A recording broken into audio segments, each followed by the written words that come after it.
Welcome to another edition of the 1% Better podcast with your host, Rob O'Donoghue.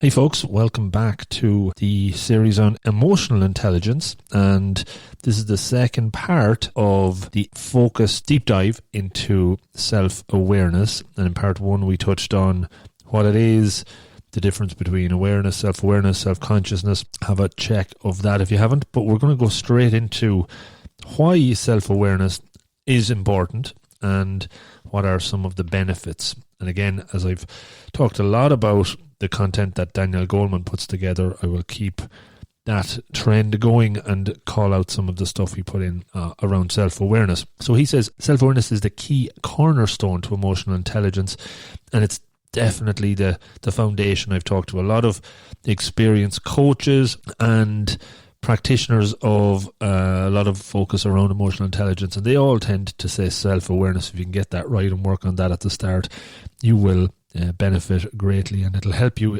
in the other areas of emotional intelligence. So the ability to monitor our emotions and thoughts from moment to moment is key to understanding ourselves better, being at peace with who we are, and proactively managing our thoughts and emotions and behaviours. So these are the benefits, as I said, why it's important.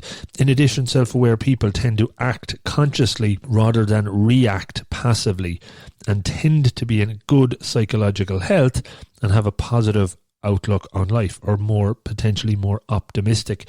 And we'll talk about optimism in the later episodes. They have a greater depth of life experience and are more likely to be more compassionate. And as I said earlier, we will touch on compassion as a full episode at a later stage, because it's very, very much critical within the overall framework. An investigation by Sutton, 2016, also examined the component parts of self-awareness and their benefits. This study found that the self-reflection, insight and mindfulness aspects of self-awareness can lead to the benefits such as becoming more accepting as a person, and while ruminating and mindfulness aspects can lead to emotional burdens.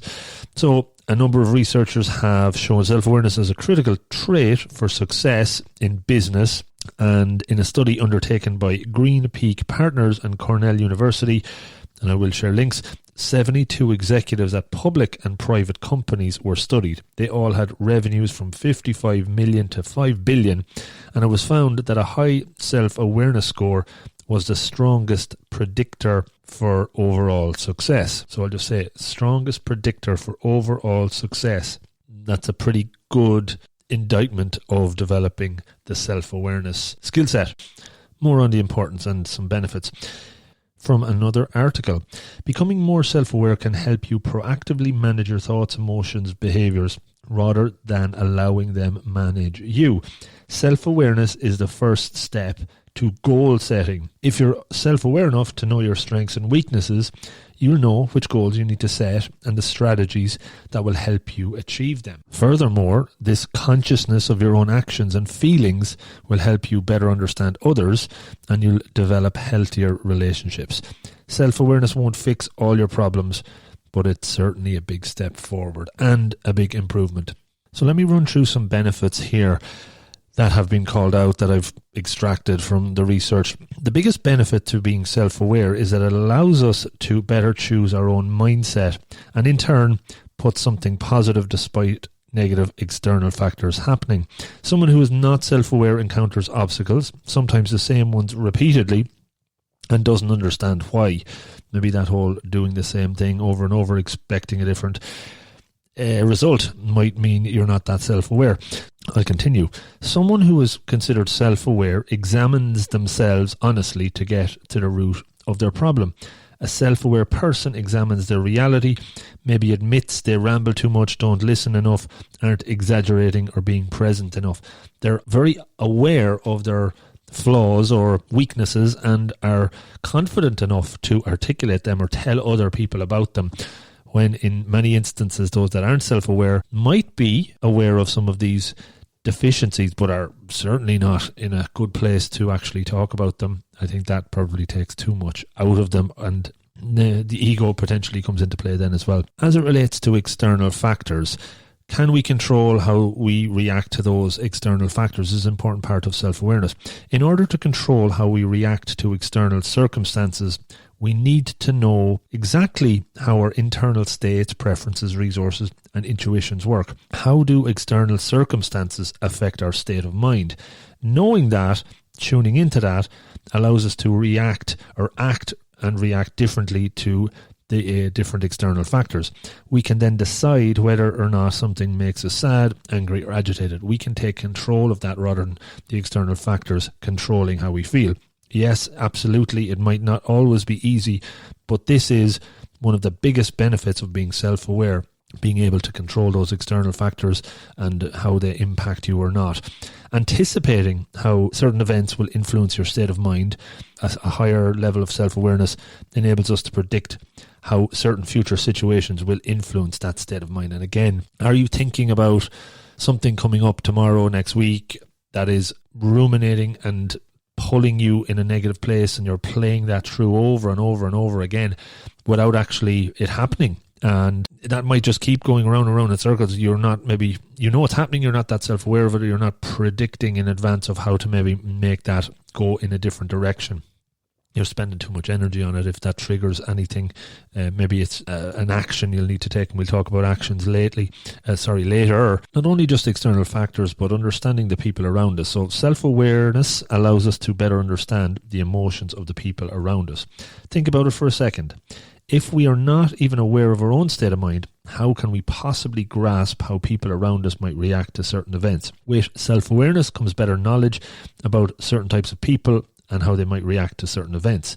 For example, think about a close friend or sibling or somebody in your close network. If you know how you would react to an external factor, then it's much easier to understand what goes on in the mind of this person. This way, you can help both yourself and your friend or sibling by stepping away from your irrational emotions. So undoubtedly, there's lots of benefits, and it's very important to be self-aware. But why is it so hard to be self-aware? Think back to that statistic I shared at the start from Tasha, Eurich. What is it, 10% of us actually, 10 to 15 are actually self-aware, although 90% think we are. Let's talk a little bit about that. Why aren't we more self-aware? The most obvious answer is that most of the time we are simply not there to observe ourselves. In other words, we are not there to pay attention of what's going on in and around us. We're on autopilot and we're just coasting along, and we don't take that time back to step back and see what is going on internally for us. And that's just the way it is. That's just the way we're conditioned, I think. And you have to work on trying to create that space, that gap, to become more self-aware. Psychologist Matthew Killingsworth and Daniel T. Gilbert found that almost half of the time we operate in automatic pilot mode, or unconscious of what we are doing or how we feel, as our minds wander to somewhere else here and there. I remember a few years ago, around the time starting to meditate and talking to people and just asking them the question, when is the last time they actually were aware of their breathing, or that they took a breath? And more often than not, I got a gasp to say, wow, I haven't actually thought about it, or I haven't remembered the last time consciously I was aware I took a breath. And that is kind of interesting. To me, it was at the time anyway. In addition to the constant wandering mind, the various cognitive bias that also affects our ability to have an accurate understanding of ourselves come up. We tend to believe narratives that support our already existing sense of self. For example, if we have a solid belief that we are a high quality and loyal friend, then we are likely to interpret events, even ones where perhaps we did make a mistake, as an anomaly to our identity as that loyal friend.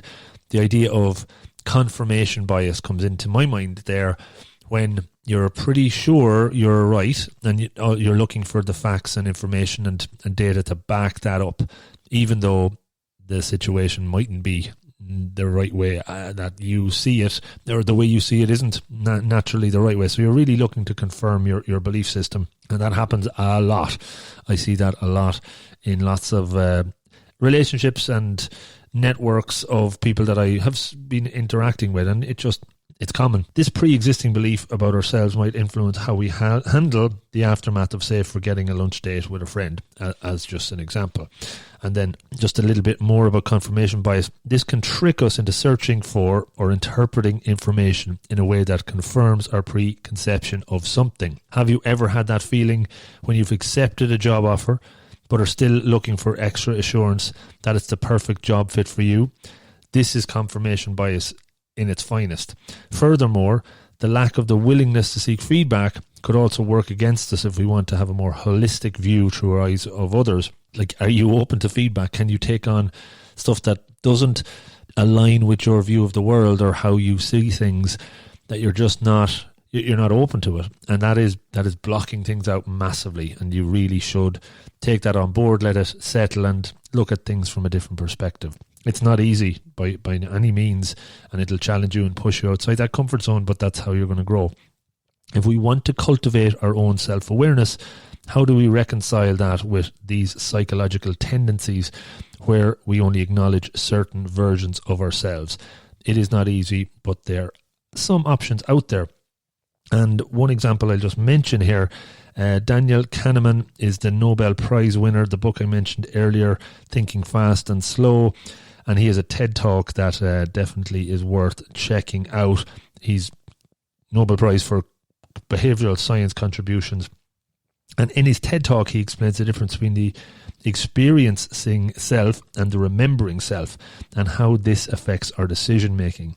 He explains how we feel about the experience at that moment and how we remember the experience can be very different and only share about a 50% correlation. This difference can have a significant impact on the story we are telling ourselves and the way we relate to self and others, and ultimately the decisions we make, even though we may not notice the difference most of the time.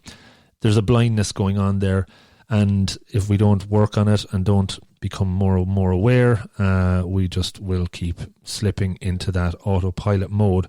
So that is some of the reasons why it's difficult, but it's not impossible to develop self-awareness, of course. Okay, next section.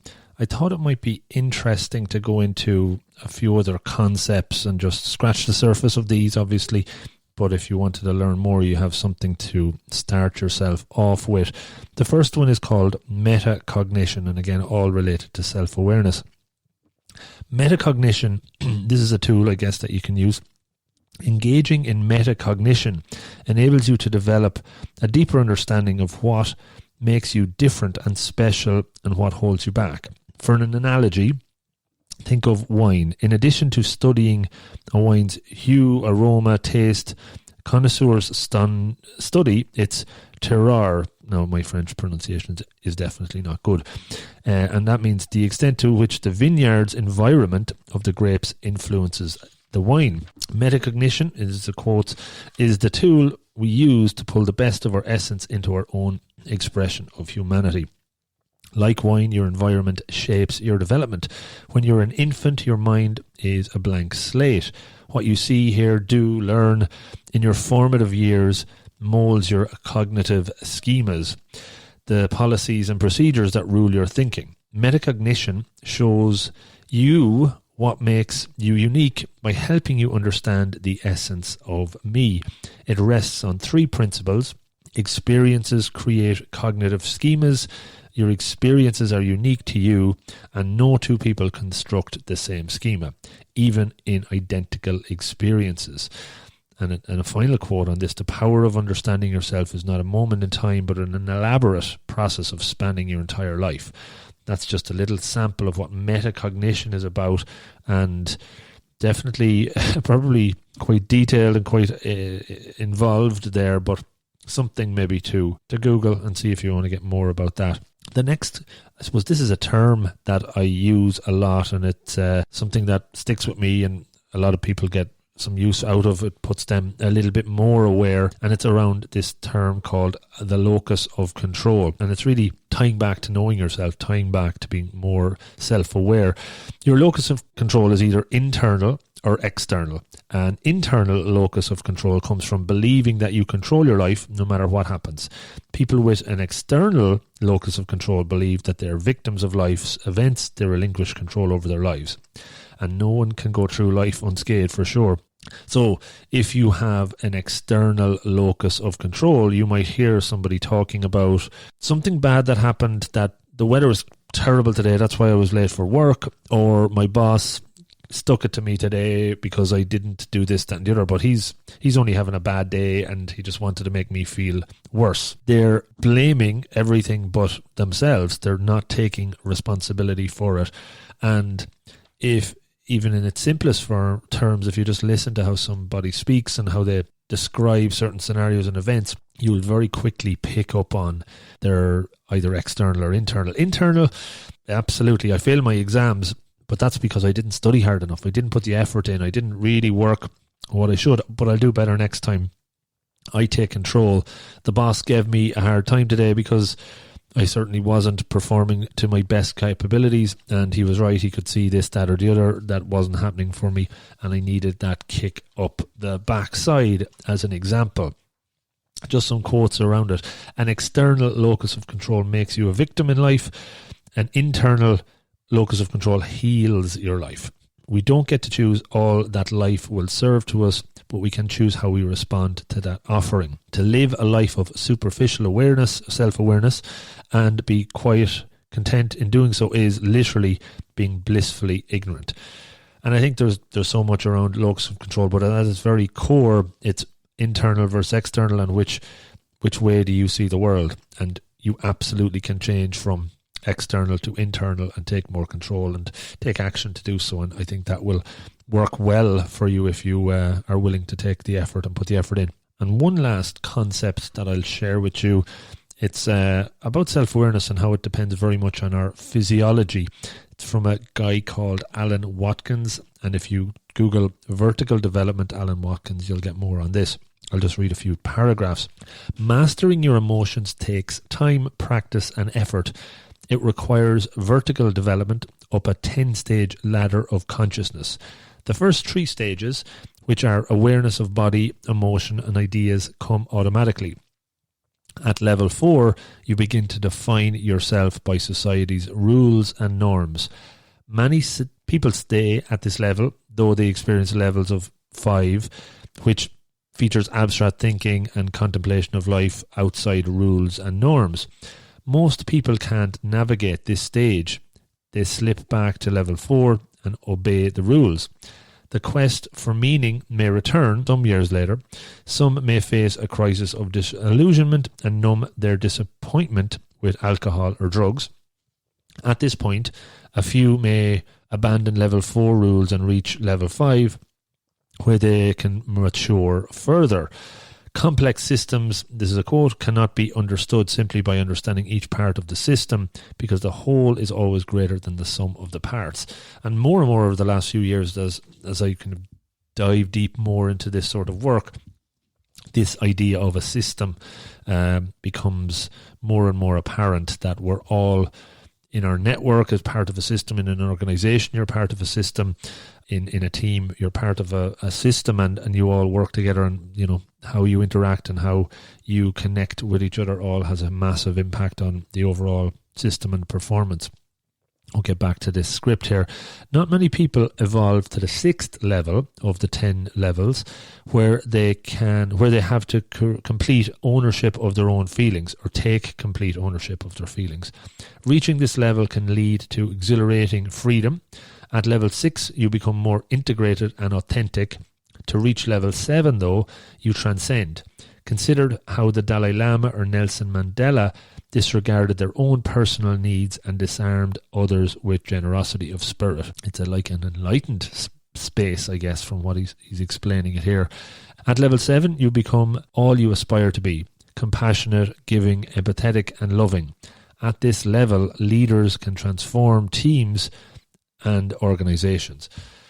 That's obviously an aspirational level to get to. It's not easy, and it's certainly one that you probably rarely see people at a leadership level get to, but I guess that's why the handful of global leaders that might come to mind when I ask you about amazing leaders is because it's so difficult to get there.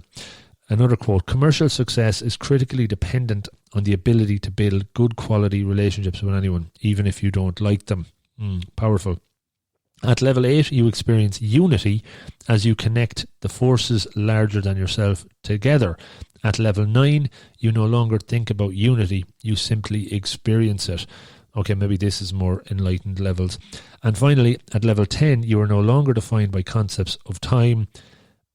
You transcend both. By concepts or time, you transcend both. You are evolving in a physical world, but also above it and beyond it. Wow. Okay, so that's the vertical development, the 10 levels, and I can see why from level 6 onwards it can get pretty difficult. But again, self-awareness is at its core here, and to learn more about that, I probably would like to learn a little bit more myself. I've just read a little bit. Alan Watkins is the gentleman. Okay, so we're going to go into the next section, which just talks a bit more about examples of self-awareness. So I probably touched on different kind of examples all the way through, but I'm going to go through a few now that hopefully by calling them out, talking them through, gives you something concrete to think of, how it could relate to your own examples and some context around it. So how about being stuck in traffic? Thankfully I live in Cork and I don't have to be stuck in traffic too much, but I know when I was living in Dublin, and anytime I travel to Dublin, as an example, I definitely struggle with the traffic. So this might sound really simple, but imagine being stuck in traffic after a long day at work. You might be listening to this stuck in traffic after a long day at work.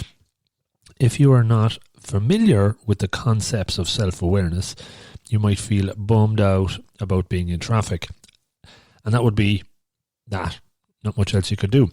Your day would be negatively influenced by this traffic, and there it is. You become angry, agitated, and given out about the world. External locus of control, perhaps.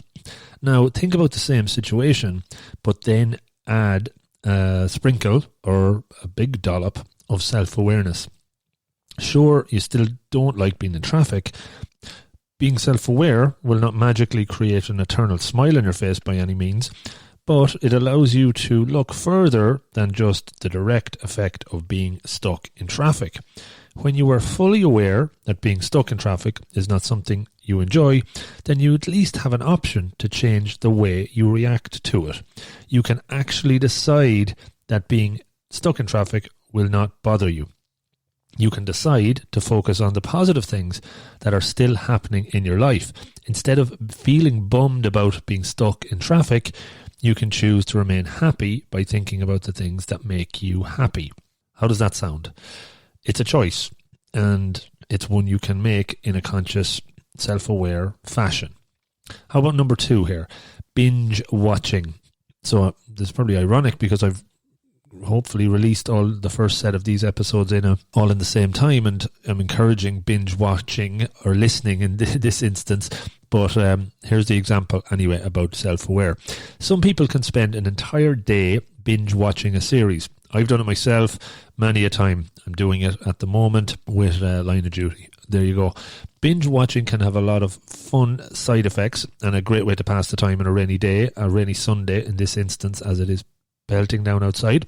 However, some people watch in a binge fashion in order to escape from problems or to escape from their problems. Some people use binge watching as an escape from reality. You might not be able to do your homework, you are missing deadlines from work, or you're just avoiding a relationship, you're just locking yourself away from the world. This type of binge watching is obviously not healthy. Therefore, it's important to be able to recognize these scenarios when you are actually doing it. Are you doing it because it's something you enjoy and you're getting a lot of benefit or value from it, and the series is great? Or are you binge watching to avoid something that is more real and has more potential impact in your lifestyle? And, you know, if it's Friends you're watching for the 20th time, is that a real good use of your time, which is finite in life? To a person that's not fully aware, these two situations might look exactly the same, but a person that is fully aware will recognize the bad scenario. If you're self-aware of why you are doing it, then it's much easier to make the right decision. And that is to first take care of your real life responsibilities before pressing play on the first episode.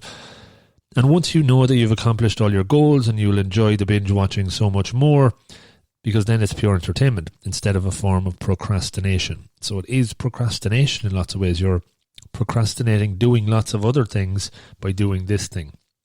The truth is, we need to be able to balance short-term and long-term happiness and goals like this. Finding that balance is difficult, but self-awareness is one of the key aspects to become better at this. This is how self-awareness can help you learn to be happier in life. Okay, one more example. Feeling angry towards someone. Have a second to think about, who are you feeling angry towards, or have you felt angry towards? So this isn't my words, but I can relate to it. Being an introvert, I tend to bottle up my emotions when I feel hurt by others. I then keep those emotions deep inside until I can no longer hold them inside. This situation has occurred many times in my life, and it wasn't pretty. At the time, I wasn't fully aware of what was happening in my mind. I could have tackled the situation very differently if I was. I could have decided to focus on happiness instead. I let my mind slip and choose something worse. It might sound really simple. You feel like someone's hurt you and you feel pissed about that. You then hold on to that hurt feeling and turn it into something more nasty: anger, hatred, resentment, whatever the word you want to use.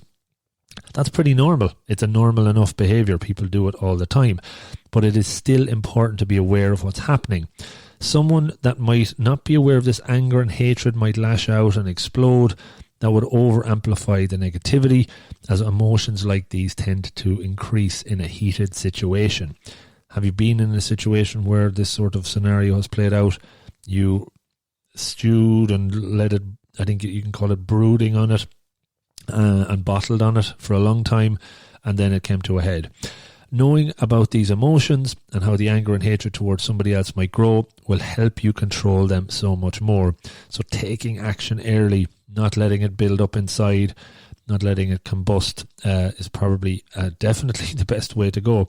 If you were completely self-aware, you will be able to stop and bring it back to yourself first. When you start to rationally question your own emotions, you are much better prepared to get rid of the negativity inside.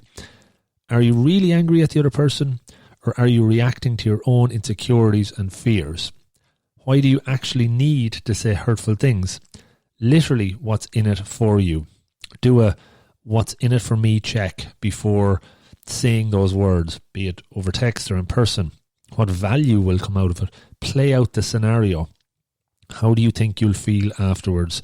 These are my words. And is it worth it? Will it be worth it? Will it matter in a day, in a week, or a month if you say these things, or if you don't? If you don't, will it be something you'll be hanging on to and it'll build up? If you do, will it be something you'll regret for a long time? This can be extremely difficult, but you can really improve the quality of your own life by simply being aware of these emotions. And I think that's a really good example. Okay, to the final part, and the part probably that is most useful, but the other parts are very important as well. But this is the practical tools that you can use, and maybe ways that you can cultivate self-awareness. I'm going to read out a number of different ones from a few different sources, and I will start now. So number one is to create some space for yourself. And how often do you do that? When you are in a dark room without windows, it is fairly difficult to see things clearly. The space you create for yourself is that crack on the wall where you allow the light to come through. Leave yourself some time in the day and space every day, perhaps the first thing in the morning or half an hour before you sleep, when you stay away from the digital distractions and spend some time with yourself, reading, writing, meditating, and connecting with yourself. So just think about that for a second. How often do you just give yourself 10, 15 minutes a day to be, is the best way to say it, not to be necessarily doing a whole lot. Yeah, you can read or you can write, and that's giving yourself you time or me time. But it's all about crafting that and making that time available.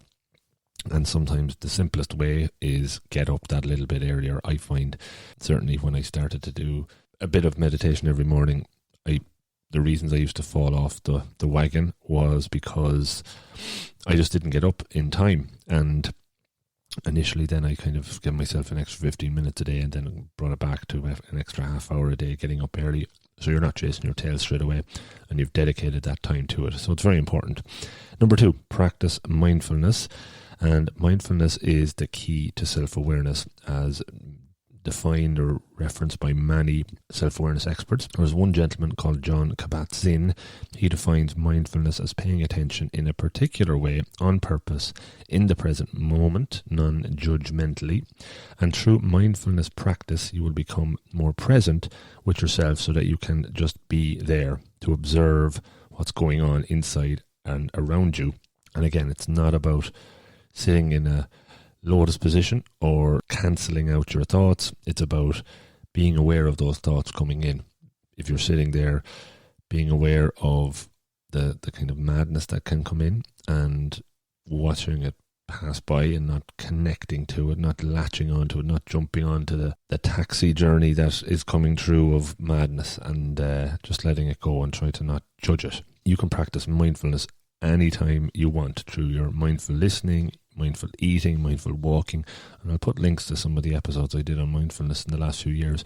One with Hugh O'Donovan from Cork around mindful walking is quite interesting. He has a book on that as well. And the mindful eating one, Jon Kabat-Zinn, that I mentioned here as well, talks about eating a raisin in a mindful way and just chewing it and tasting it and feeling the grooves on the raisin and, just taking your time to do that. So when you're eating your breakfast or lunch or dinner or whatever you eat, trying to pay attention to the actual eating rather than being in a different place while you're chewing it and munching it down in rapid time and you're just mindlessly doing it. So again, mindfulness has been around for a while and become very popular over the last few years, and there's still probably questions on what is it really, but in a very simple way, it's just paying attention to whatever you're doing at that time and giving it your full attention in a very non-judgmental way.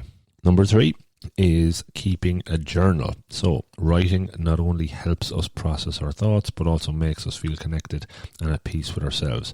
Writing can also create more headspace as you let your thoughts flow out onto paper. And absolutely getting those things out of your head onto paper, massive difference when you do it. Research shows that writing down things when we are grateful for, or even things we are struggling with, helps increase happiness and satisfaction. You can also use the journal to record your inner state. Try this one at home. Choose a half day on a weekend. Pay close attention to your inner world. What are you feeling? What are you saying to yourself? And make a note of what you observe every, say, hour. You'll be surprised with what you write down. And you could do that every 5 minutes for an hour, for example, just to see what is the latest thought that comes in or what is making you feel whatever way you feel. As I was talking through that, I remember from reading one of the books on habits last year, this idea of when you're taking notes in a meeting or if you're writing down notes from listening to a podcast or whatever, if you do that onto a digital Word document, it's worse. It's not as beneficial as you would if you were physically writing it down. It's creating a disfluency is the word I think that I came up with, or that had come up at the time from reading it, and it's just breaking that process of physically writing rather than typing things down. But journaling, remember one of the first podcasts I did with Andrew Mangan back in the early 2017 or so, mentioned to him about journaling, and he didn't know what it was. And I kind of suggested that his blogging, which he does a daily blog about Arsenal, about football, was in effect like a journal, that it was getting all the thoughts out of his head and onto paper. And I guess the more I think about it, the more I think it probably is. And for anyone that's writing regularly or just getting their thoughts out, that there's a huge cleansing element or feeling towards that. So practice journaling. Lots of links out there. In its simplest form, it's just dedicating time to write. And there's another practice called morning pages that you might check out that has been around for a while, and that's worth a look. So number 4, all of these are habits that you have to practice, and as a result, you become more and more self-aware. This one is around listening. Practice being a good listener. Listening is not the same as hearing. Listening is about being present and paying attention to the other people's emotions, body movement and language. You can listen to their words, but also you can listen to the noises they're making and just general body language. It's about showing empathy and understanding without constantly evaluating or judging. So how difficult is it when your friend is talking to you and you're listening and they say something and then you just jump in? How difficult is it to resist from doing that? You jump in and try and solve the problem, or in a relationship you're trying to solve the problem. You're probably in the habit of doing that with work as well. One of the first things we've really tried to learn in coaching is to be better at listening, is to hold that silence with the coachee or the client and not to jump in. Because a lot of the times when somebody is talking, if you let them keep talking and don't try and jump in and leave the silence and allow them to keep talking, they'll end up probably coming up with new ideas themselves. That's one of the many coaching practices of being active at listening. There's another level of listening around empathetic listening, where you're not only hearing and listening to the person and what they're saying, but you're feeling it as well. And I'll do a whole episode on listening at a later stage, but practice being a good listener. For 2 minutes, as this is a tool we use in an exercise in training, when I'm training a group of leaders or general upcoming leaders, spend 2 minutes in a pair, one person talking for 2 minutes, the other person just listening, not allowed to jump in at all, not allowed to make any grunts or agreements, and just give them that 2 minutes to talk. It's very difficult. You'll be surprised, and then just switch it over and do it the opposite way and see how you get on. But listening practice makes better, and definitely with listening it'll be a huge advantage in your own self-awareness if you can be better at listening. Okay, another one, gain different perspectives. So ask for feedback. Again, we'll do lots on feedback, but this is just one for developing your self-awareness, because you're not only listening to yourself, but you're listening to others. Sometimes we can be way too afraid to ask for help, for feedback, for what others think of us. Sometimes the feedback may be biased or even dishonest, but you're able to differentiate them from real and genuine balanced feedback as you learn more about yourself and others. Research has shown conducting 360-degree feedback in the workplace is a useful tool to improve managers' and leaders' self-awareness. We all have blind spots, so it's helpful to gain a different perspective to see a fuller picture of ourselves.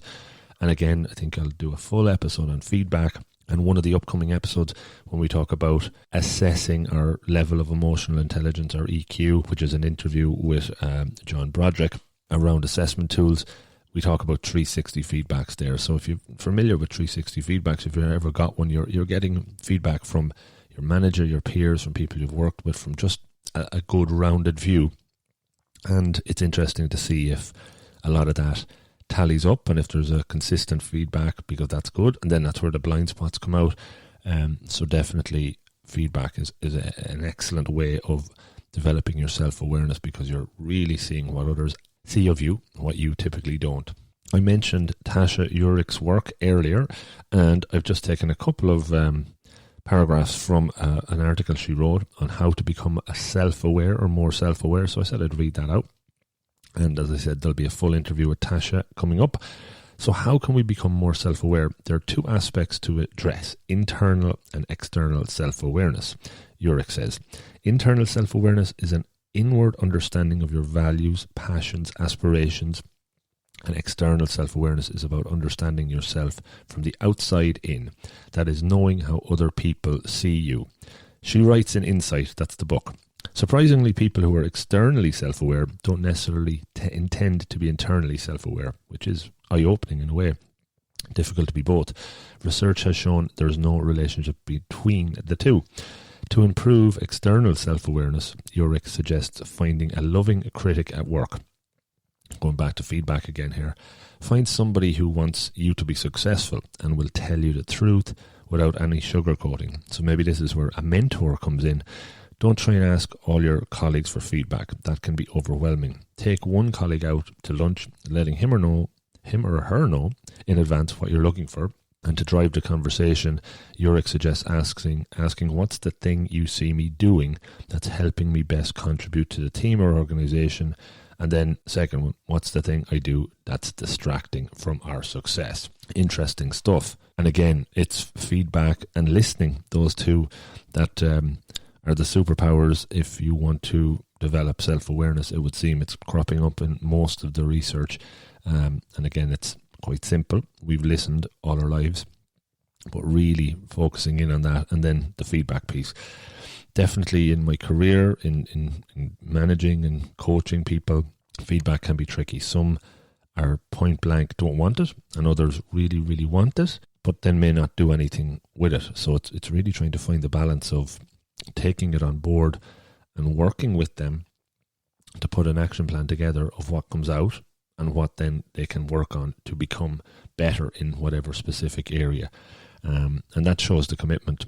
But everything here takes time. Everything is all about developing a practice and a habit and taking action. So if you were to use the feedback as an example, you come up with 3 or 4 pieces of feedback that are consistent, that may be difficult for the person to take on board, but they agree that there are potential blind spots.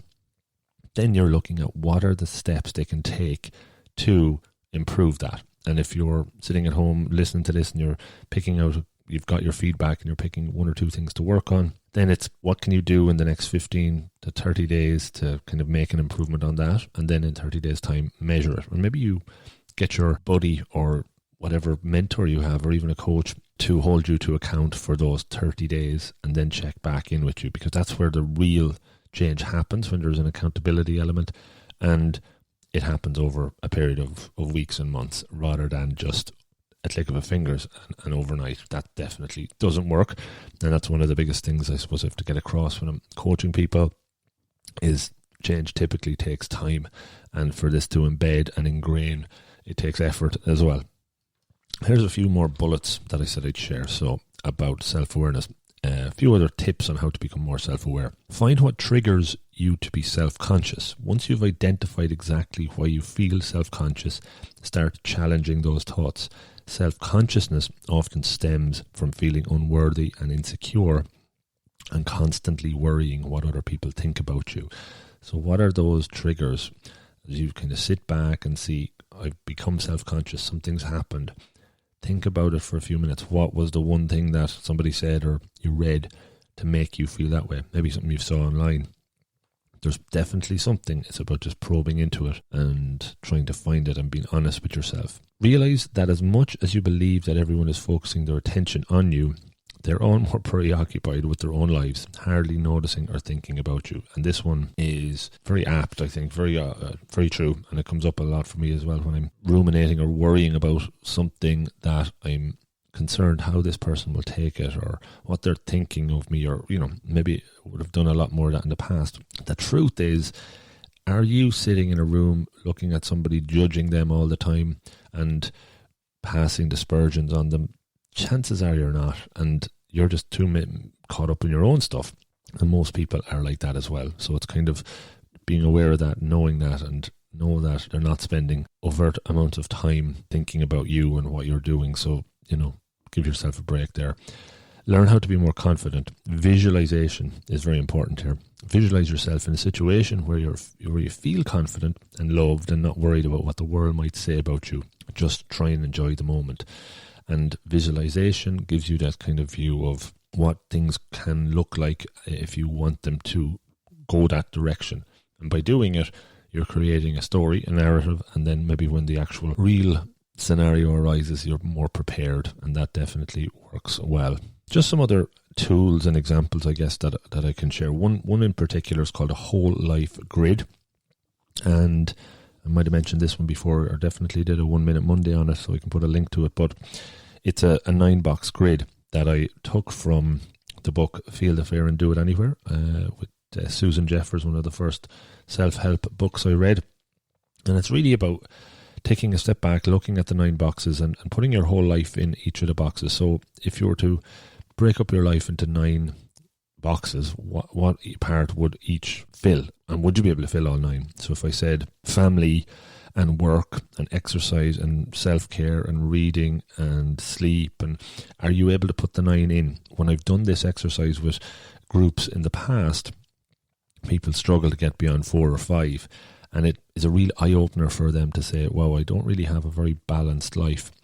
What I try to do with my 9 box is put 9 things in there and touch them all over the course of a day or a week, more likely a week, and spend a decent amount of time in each one. And it really gives a better balance to your overall life. And I've yet to find somebody that thinks this doesn't work if they apply it. And as I said, the eye-opening part is it's very rarely anyone can get all 9 very well balanced from the start. It's a real good self-awareness tool to just open your eyes up to see where things are at, and hopefully then where you can bring them. Okay, I'll finish up with just 2 more, and there'll be more very easily found online, and if you just want to look for developing self-awareness. But these are ones I've used myself and think work.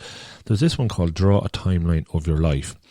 One of the most eye-opening tricks that you can do with as a coach or just in your own development is to draw a timeline of your life. So if I was to ask you to spend 20 minutes drawing a timeline of your life at some point between now and the next time we talk, as an example, sit down with a blank piece of paper and a pencil and start with their birth, mark major events along the timeline up to now.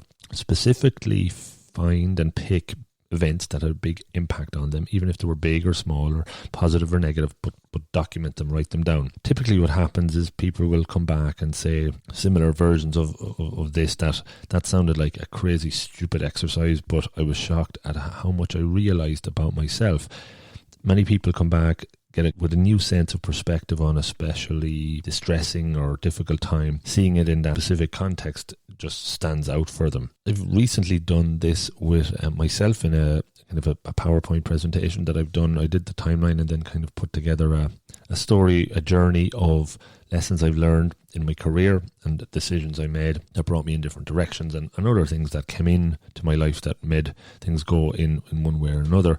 And it is a very eye-opening exercise and gives you time to self-reflect on why this happened and should you have done something differently, or what would you do this time round. Another kind of addition to this exercise that you could do with somebody is you could walk your timeline, which is another coaching tool, but it's looking forward as well. It's talking to somebody where they actively listen to you for a period of time, but you're just talking about what you're going to do in the next 6 months, 1 year or beyond. And it's a 15-minute walk and you just talk it out, and it gives you that kind of perspective of being aware of some of the things you want to do, set yourself targets and goals that you can work towards, and again is very powerful.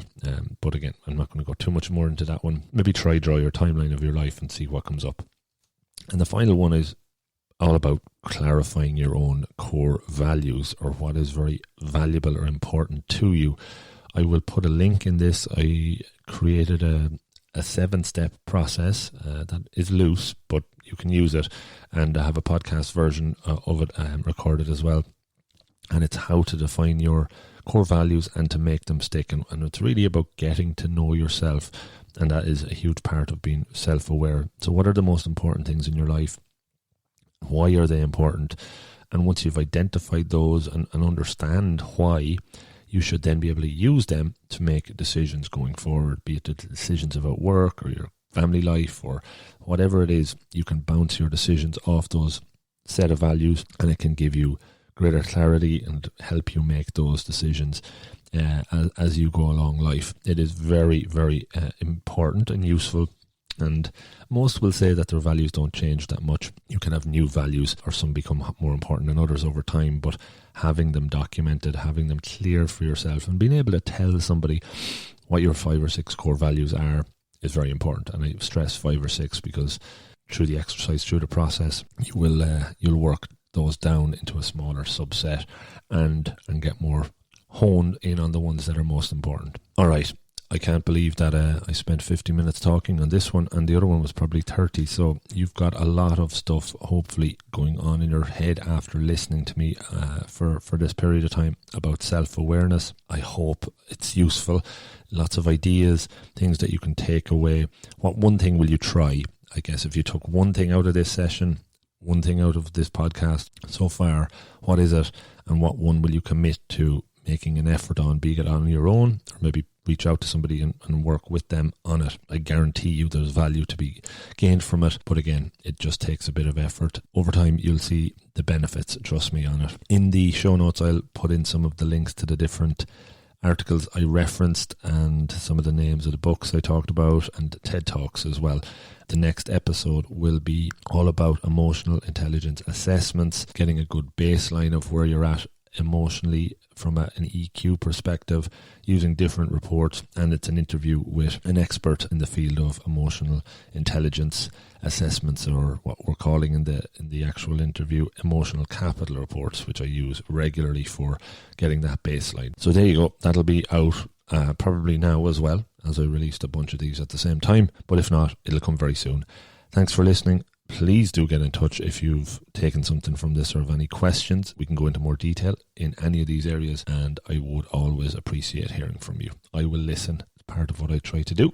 Okay, thanks. Good luck.